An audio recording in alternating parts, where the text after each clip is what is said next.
안녕하세요. 지혜의 샘에 오신 여러분을 환영합니다. 오늘 하루 주님의 은총과 평화가 여러분의 삶에 가득하기를 기도합니다. 본격적인 이야기를 시작하기에 앞서 이 채널을 구독하고 소중한 이들에게 공유하는 여러분의 귀한 손길 위에 하나님의 크신 축복이 함께하기를 소망합니다.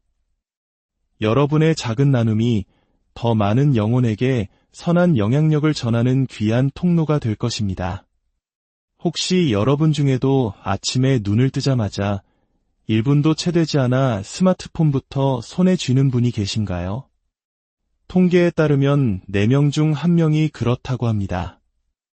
10분 안에는 무려 절반 이상이 메시지를 확인한다고 하죠. 하지만 아침에 눈을 뜨자마자 스마트폰을 확인하는 것은 마치 내 마음의 가장 고요하고 신성한 공간인 침실에 낯선 사람 100명을 한꺼번에 초대하는 것과 같습니다. 그 순간 여러분의 마음은 어제 했어야 할 일, 오늘 해야만 하는 일, 그리고 앞으로 해내야 할 수많은 일들로 순식간에 압도당하고 맙니다.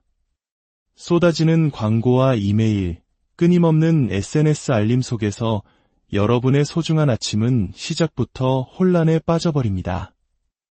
우리는 이것을 정신을 흐트리는 4가지 재앙이라고 부를 수 있습니다. 바로 뉴스, 알림, 부정적인 소식, 그리고 소음입니다.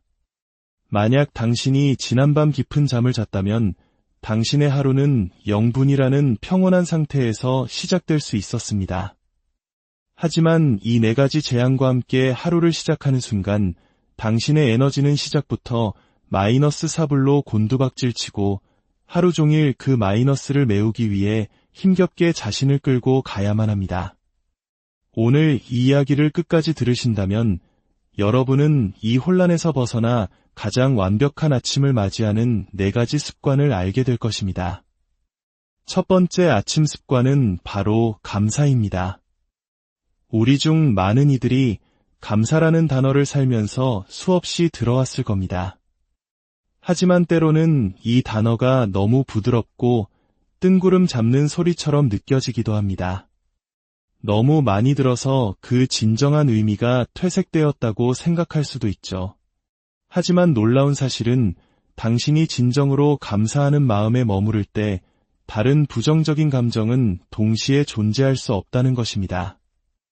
여러 연구 결과에 따르면 감사하는 생각을 하는 동안에는 걱정으로 가득 찬 생각을 동시에 할 수 없습니다. 감사하는 마음을 품고 있는 동안에는 불안한 마음이 함께 자리할 수 없습니다. 네, 감사와 불안은 결코 당신의 마음이라는 공간에 함께 새들어 살 수 없는 관계인 셈이죠. 하지만 감사가 이런 강력한 힘을 발휘하기 위해서는 한 가지 조건이 필요합니다. 바로 구체적인 접근 방식입니다. 물론 어떤 분들은 이렇게 생각할 수도 있습니다. 제 알람 시계가 스마트폰에 있고 자기 전에 명상 앱도 스마트폰으로 듣는데 어떻게 스마트폰 없이 살 수 있겠어요? 맞습니다. 중요한 것은 스마트폰을 쓰지 않는 것이 아니라 스마트폰으로 무엇을 하느냐입니다. 만약 아침에 스마트폰을 집어들고 가장 먼저 친구나 가족에게 감사를 표현하는 메시지를 보낸다면 어떨까요? 길고 장황한 논문이나 에세이를 쓸 필요는 없습니다. 그저 진심이 담긴 2-3문장이면 충분합니다. 그렇게 하루의 첫 번째 생각을 표현된 감사로 채우는 것입니다. 감사가 진정한 효과를 발휘하기 위해서는 단지 표현되는 것을 넘어 구체적이고 개인적이어야 합니다. 많은 분들이 감사일기를 씁니다. 물론 아름다운 습관입니다. 하지만 그 감사가 다른 이에게 공유되지 않고 그 내용이 구체적이지 않다면 그 힘은 절반에 그칠 수 있습니다. 오늘 아침 눈을 뜨게 해주셔서 감사합니다. 또는 푸른 하늘을 볼 수 있어 감사합니다. 와 같은 감사는 물론 소중하지만 그 영향력을 극대화하기 위해서는 한 단계 더 나아가야 합니다. 예를 들어보겠습니다. 지난 주말 당신이 가까운 친구들을 초대해 파티를 열었다고 상상해 보세요. 저는 제 친구인 민준이와 서준이를 떠올려 보겠습니다. 파티가 끝나고 다음 날, 저는 두 친구 모두에게서 메시지를 받았습니다. 민준이는 이렇게 보냈습니다. 정말 즐거웠어. 고마워. 물론 저도 이 메시지가 고맙습니다. 하지만 서준이는 서준이답게 조금 더 긴 메시지를 보내왔습니다. 어젯밤 정말 최고의 시간이었어. 내 가족들과 함께 시간을 보내서 정말 따뜻했고, 우리가 함께 했던 게임도, 내가 준비해준 음식도 모두 완벽했어. 이번 주에 유난히 힘든 일이 많았는데, 덕분에 정말 큰 위로와 힘을 얻었어. 진심으로 고마워. 자, 어떤 메시지가 저를 더 행복하게 만들었을까요? 답은 명백합니다. 당연히 서준이의 메시지가 저의 행복감을 훨씬 더 크게 만들어 주었습니다. 하지만 과학이 말하는 바는 여기서 한 걸음 더 나아갑니다. 서준이의 메시지를 받은 저뿐만 아니라 그런 구체적이고 진심 어린 메시지를 보낸 서준이 자신이 그저 짧은 인사를 건넨 민준이보다 훨씬 더 큰 행복감을 느꼈다는 사실입니다. 그래서 저는 여러분께 제안합니다. 앞으로 7일 동안만 매일 아침 스마트폰을 집어들되 이메일이나 소셜미디어를 열기 전에 가장 먼저 친구나 가족 한 명에게 문자를 보내보세요.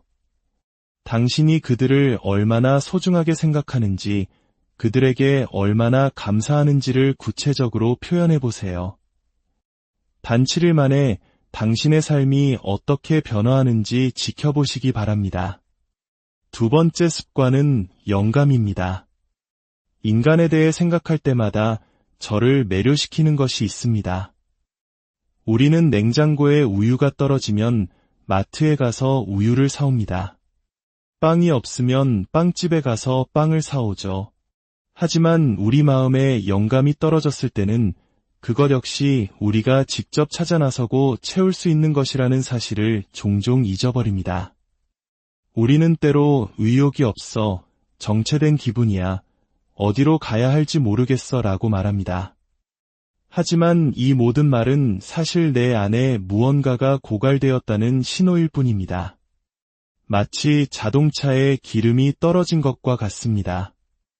우리는 그저 다시 주유소에 가서 기름을 채우기만 하면 됩니다. 하루를 시작하는 아침에 우리 자신을 영감으로 가득 채우는 것은 너무나도 중요합니다. 제 삶의 한 시점에서 저는 스티브 잡스의 스탠퍼드 대학 졸업식 연설을 9개월 동안 매일 아침 들었습니다. 9개월이 지났을 때 저는 그 연설의 모든 단어를 외울 수 있게 되었을 뿐만 아니라 그 단어들이 제 심장에 깊이 새겨지는 것을 느꼈습니다. 그 말들이 제 생각과 마음가짐을 재구성하고 제가 세상을 바라보는 초점을 다르게 맞춰주기 시작했습니다. 저는 또한 배우 매튜 맥커너히의 오스카상 수상 소감을 30일 동안 매일 들었던 적도 있습니다. 고작 5분짜리 연설이었지만 그 연설은 제게 영감을 주었고 제가 무엇을 중요하게 생각하는지에 대해 다시금 집중하게 만들었습니다. 이제 여러분께 묻고 싶습니다. 여러분의 아침을 깨우는 영감의 원천은 무엇인가요? 그것은 팟캐스트인가요? 아니면 묵상의 시간인가요? 당신이 가장 좋아하는 책의 한 구절일 수도 있고 매일 아침 읽는 짧은 글일 수도 있습니다. 우리는 종종 매일 새로운 것을 찾아야 한다고 생각하지만 때로는 하나의 강력한 메시지를 반복해서 내 것으로 만드는 과정이 더 중요합니다. 당신에게 아침의 에너지를 불어넣어주는 당신만의 문장, 생각, 아이디어는 무엇입니까? 세 번째 습관은 명상입니다. 아마 많은 분들이 이렇게 생각하실 겁니다. 명상을 시도해봤는데 잠이 들어버렸어요. 명상은 저랑 잘 안 맞는 것 같아요. 어떻게 해야 할지 모르겠어요. 명상이 도대체 뭔가요? 저는 오늘 여러분을 위해 명상을 아주 간단하게 정의하고 싶습니다. 여러 현자들이 말했듯이 명상은 매일 자기 자신과 만나는 약속입니다. 우리는 매일 친구와 가족과 동료와 소통하고 그들의 안부를 묻습니다. 하지만 정작 자기 자신에게는 안부를 묻지 않는 경우가 너무나 많습니다. 명상은 바로 하루에 2번 자기 자신을 점검하는 시간입니다. 아침에 5분, 그리고 저녁에 5분, 당신의 스케줄에 이 시간을 따로 확보해 두세요. 아침에 5분 동안은 스스로에게 이렇게 질문해 보세요. 오늘 나 자신을 위해 꼭 해야 할 단 한 가지는 무엇일까? 그리고 하루를 마무리하는 저녁에 5분 동안은 이렇게 질문해 보세요. 오늘 나에게 중요했던 그 한 가지 일을 해냈을 때 내 기분은 어땠지? 하루의 시작과 끝에 단 5분씩 이렇게 자신과 대화하는 시간을 갖는 것만으로도 당신은 자신의 내면과 온전히 마주하는 법을 배우기 시작할 것입니다. 이것은 당신의 삶에서 가장 중요한 훈련이 될 것입니다. 그리고 마지막 4번째 습관은 운동입니다. 우리 모두 운동이 얼마나 중요한지 잘 알고 있습니다. 하지만 수백만 번을 들어온 이야기가 우리 삶에서 실천으로 이어지기 어려운 걸까요? 저는 운동이 진정한 효과를 발휘하기 위해서는 2가지 요소가 필요하다는 것을 발견했습니다. 바로 경쟁과 협력입니다. 인간은 무언가가 게임처럼 느껴질 때, 그리고 공동체 안에서 함께할 때 더 잘 해내는 경향이 있습니다. 그룹 운동에 참여하거나 매일 함께 스포츠를 즐기는 친구를 만드는 것, 이 2가지는 엄청난 차이를 만들어냅니다. 어떤 가족들은 매일 누가 먼저 만보를 걷는지, 누가 어제의 기록을 깨는지를 두고 즐겁게 경쟁한다고 합니다. 중요한 것은 어떻게 하면 지금 하고 있는 일을 더 경쟁적이고 협력적으로 만들 수 있을까를 고민하는 것입니다. 만약 여러분의 삶에서 어떤 부분이 계속해서 어려움을 겪고 있다면 마치 자신과 싸우는 것처럼 느껴지고 시간이 갈수록 더 힘들어지고 있다면 그것은 아마도 지금부터 말씀드릴 3가지 시스템 중 하나 혹은 전부가 부족하기 때문일 수 있습니다. 첫째는 코칭입니다. 무언가를 더 잘하고 싶다면 당신보다 몇 걸음 앞서 있는 사람이 필요합니다. 당신 스스로 동기를 부여하도록 도와줄 수 있는 사람이 필요합니다. 둘째는 약속입니다. 당신이 꾸준히 나아갈 수 있도록 도와줄 일관된 스케줄과 자기 자신과의 약속이 필요합니다. 그리고 셋째는 공동체입니다. 당신과 함께 성장하고 비슷하거나 같은 어려움을 겪으며 함께 더 나아지기를 원하는 사람들이 곁에 있어야 합니다. 오늘 제가 여러분께 바라는 것은 이것입니다. 여러분의 삶에서 부정적인 생각 대신 감사를, 세상의 소식 대신 영감을, 수많은 알림 대신 고요한 명상을, 그리고 시끄러운 소음 대신 활기찬 운동을 선택하는 것입니다. 그렇게 할 때 여러분은 여러분의 아침 시간을 훨씬 더 영향력 있고 건강하며 효과적인 방식으로 사용할 수 있게 될 것입니다. 여러분의 아침이 바뀌면 여러분의 하루가 바뀌고 결국 여러분의 인생 전체가 변화할 것입니다. 여러분의 삶에 건강과 행복, 그리고 치유의 은혜가 늘 함께하기를 기도합니다.